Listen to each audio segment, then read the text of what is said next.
ஏமா நீ ஓய்வு எடுக்க போய் இப்போ எதுக்கு வேலை? ஒரு 10 நாளைக்கு ஓய்வு எடுத்துட்டு அதுக்கப்புறம் எந்த வேலையா இருந்தாலும் பார்த்துக்கலாம். அந்த மாதிரி உட்கார முடியல, குழந்தைக்கு ஆபத்து இல்லையா? குழந்தைய பத்திரமா பார்த்துக்க வேண்டியதுதான் உன் வேலையை. அதை விட்டுட்டு சும்மா நான் இதை செய்கிறேன் அதை செய்கிறேன்னு வாய் போட்டுன்னு செய்யக்கூடாது. காஃபி எதுக்கு? ஜூஸ் போட்டு எடுத்துட்டு வரேன். காஃபி குடிச்சா உடம்புக்கு நல்லது இல்லை.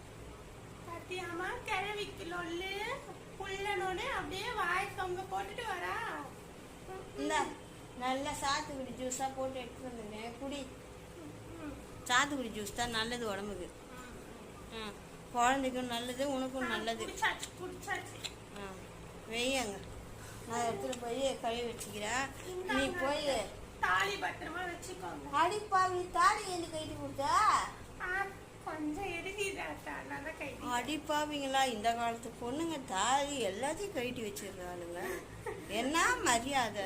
அந்த காலத்துல நாங்க போட்ட தாலியே ஒரு நிமிஷம் இப்படி கழட்டி வைக்க மாட்டோம். என்னாடி பண்ற? எல்லாத்தையும் கழட்டி கழட்டி. ஐயோ, இது மட்டும் தான் கழட்டவே முடியல. சாணியை முடிச்சு வைக்கல. உங்க அம்மா ஆசையா போட்டதை ஏண்டி திட்டுற?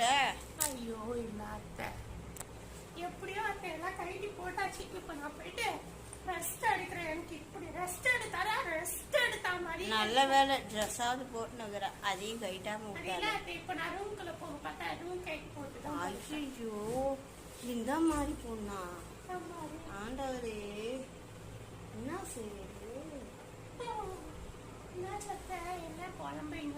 ஒண்ணும் இல்லம்மா, நீ நல்லா ஓய்வு எடுக்கணும். வேற ஒண்ணும் சொல்லுங்க. எனக்கு ஒரு காஃபி மட்டும் போட்டு கொடுக்கணும். சரிம்மா, காஃபி எடுத்துட்டு வரேன். நான் வேணும்னா போய் போறேன். உங்களுக்கு வேணாம் வேணாம், நீ ஓய்வு எடுமா.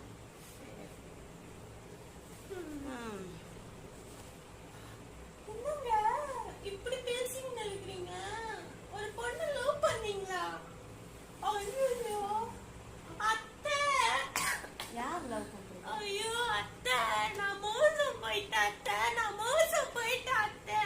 எதுக்கு இந்த கத்துற? ஐயோ, அவன் இன்னொரு பொண்ணு லவ் பண்ணிட்டு இருக்கானா அத்தை. ஊருக்கு எங்கேயோ மாத்தலாய் போன 6 மாசமா, அதுக்கு அங்கேயே செட்டப் பண்ணிட்டாங்க. ஃபர்ஸ்ட் என்ன செட்டப் பண்ண? இதுக்கு முன்னாடி எல்லாம் இருந்தாளா அத்தை? எனக்கு எப்படி தெரியும்? உன்னையே எனக்கு அப்பதான் தெரியும், கல்யாணம் பண்ணி கொடுத்தா. ஐயோ, இப்ப 9 months கிட்ட ஆகுது அத்தை. அவ இல்லாம எப்படி அத்தை சாட்சி கையெழுத்து போடுறது? அதெல்லாம் எந்த கையெழுத்து வேணாலும் யார் வேணாலும் போடலாம், அது ஒரு பிரச்சனை இல்லை.